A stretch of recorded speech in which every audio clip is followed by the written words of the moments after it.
어떻게 살 것인가? 유시민 지음. 유시민의 어떻게 살 것인가를 읽으며 나의 막내 할아버지와 그의 셋째 아들, 그리고 나의 큰언니의 시대적 아픔이자 선택의 아픔, 그리고 미래의 아픔에 대한 얘기를 해보고자 한다.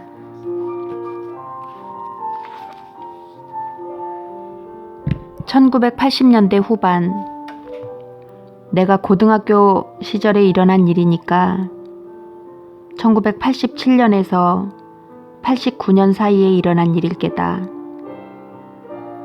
민주화 운동으로 데모가 한창이던 때 대학생들에 의해 던져진 수많은 화염병으로 인해 곳곳에는 시뻘건 불길이 있었고,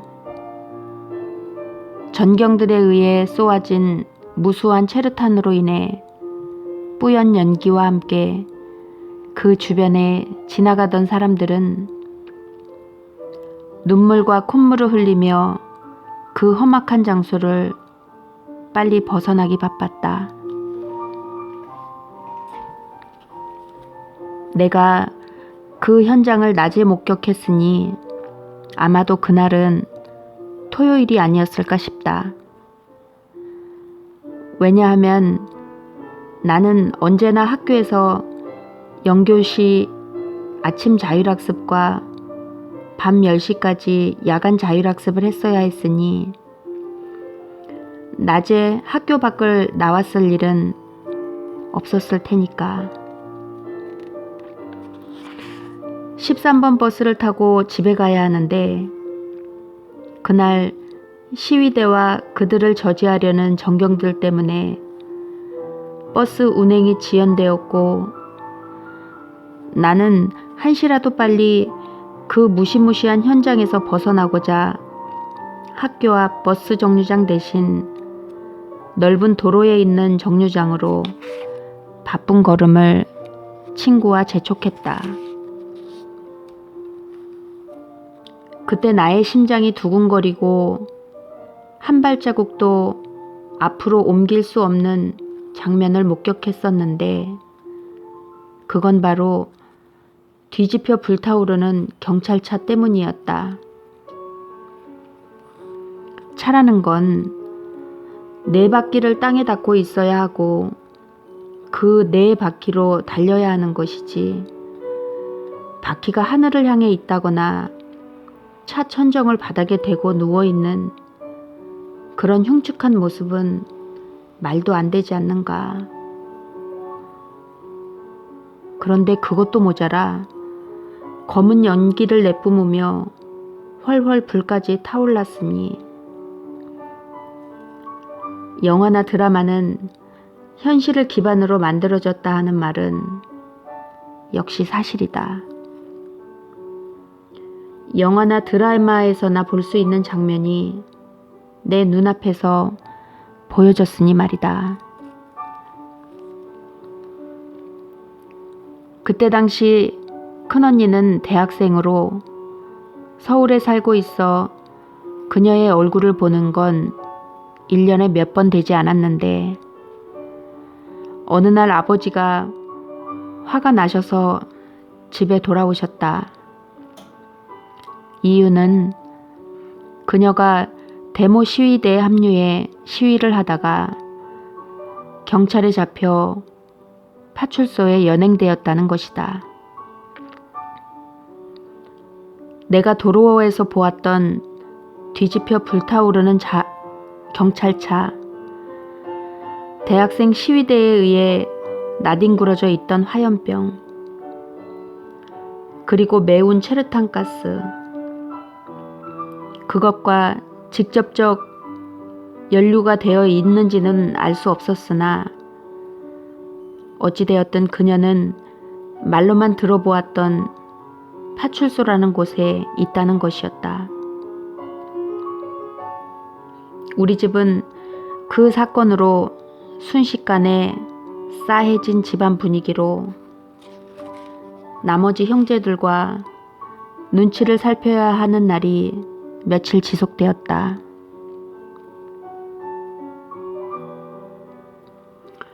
막내 할아버지는 그때 당시 내 고향 대전에서 파출소장을 하셨었다.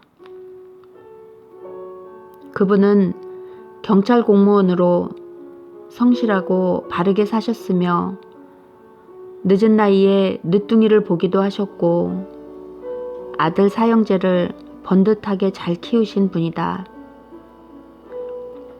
나는 그분의 셋째 아들에 대해 얘기하려 한다. 그 삼촌은 대학 1학년을 마치고 전경으로 군 복무를 하고 있었다. 나는 사실 어렸을 때만 몇 번 보았던 삼촌이어서 그분이 군대에 가셨는지 혹은 전경이었는지 전혀 아는 바가 없었다.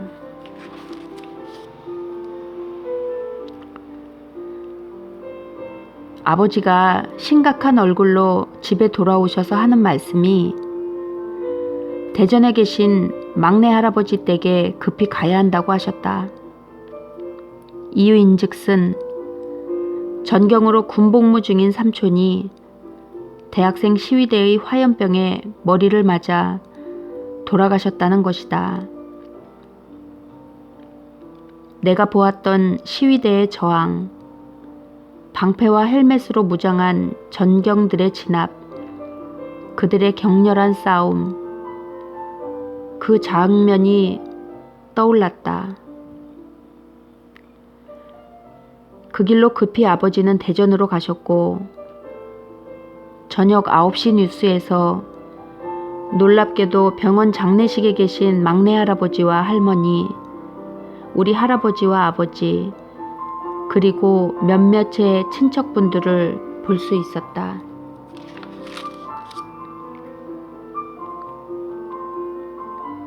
내 가족은 1980년대에 일어나지 말았어야 할 슬픈 역사의 한 중심에 서 있었다는 생각이 드니 참으로 기구한 운명이 아닐 수 없다라는 생각이 든다.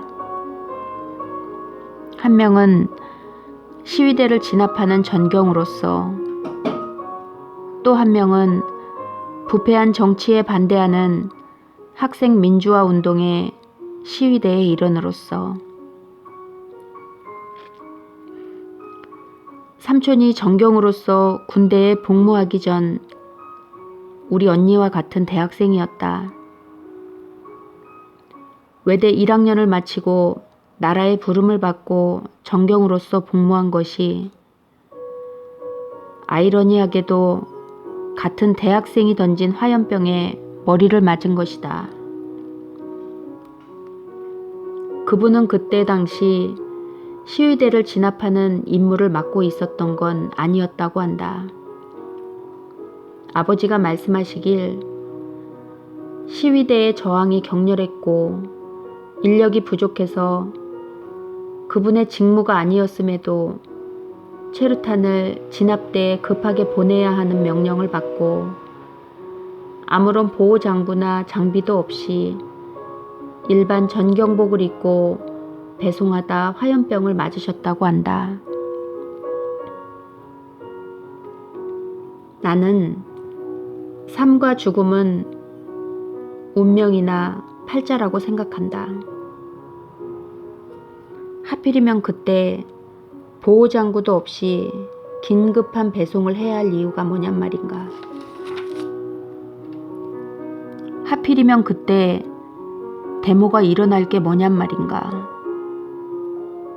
혹은 다쳤다 하더라도 살아있는 사람도 많은데 돌아가실 게 뭐냔 말인가. 하필 왜 그분이 체류탄을 전달해야 했단 말인가. 내 마음대로 태어날 수 없는 것처럼 내 마음대로 죽을 수도 없는 것이다. 그만큼의 삶이 그분의 운명이었을지 모른다. 하지만 조카로서 안타깝지 않을 수 없고 내 가족에게서 그리고 일가 친척에게서 일어난 일이니 마음 아프지 않을 수 없다.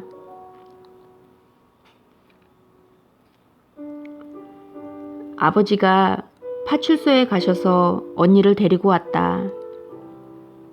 안양에 인맥이 꽤 넓으셨던 아버지가 파출소에 있는 언니를 데리고 오면서 얼마나 난처하고 난감했을까 하는 생각이 그때 당시 들었었다. 왜냐하면 아버지는 사회봉사활동으로 청소년 선도위원을 하시면서 불량 청소년의 지도 및 자활을 돌보셨었다. 그래서 우리 집 주민등록엔 동거인이 3명이 있는데 모두 다 소년원에서 나온 사람들이었다. 아버지는 지역 내에서 봉사로서 자신의 삶을 살고자 하셨었는데 정작 자신의 여식이 정부를 반대하는 학생운동으로 파출소에 연행되었으니 얼마나 곤란하셨을지 그 난처한 마음이 미루어 짐작이 간다. 나의 언니와 삼촌은 그때 당시 모두 대학생이었다. 하지만 처해진 현실은 달랐다. 삼촌의 미래는 거기서 끝이 났다. 그리고 살아남은 언니의 미래는 환경운동이라는 또 다른 정부에 반하는 단체에 소속되어 그녀의 삶을 지속해 갔다.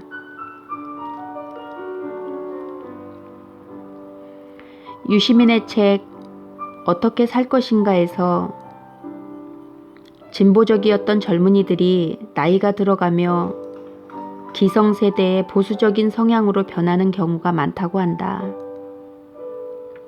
그 이유는 삶을 대하는 태도가 나이가 들어갈수록 개혁이나 혁신 또는 진취적인 삶의 태도보다는 안정적이고 편안한 생활을 유지하고자 하는 삶의 태도로 바뀌기 때문이란다.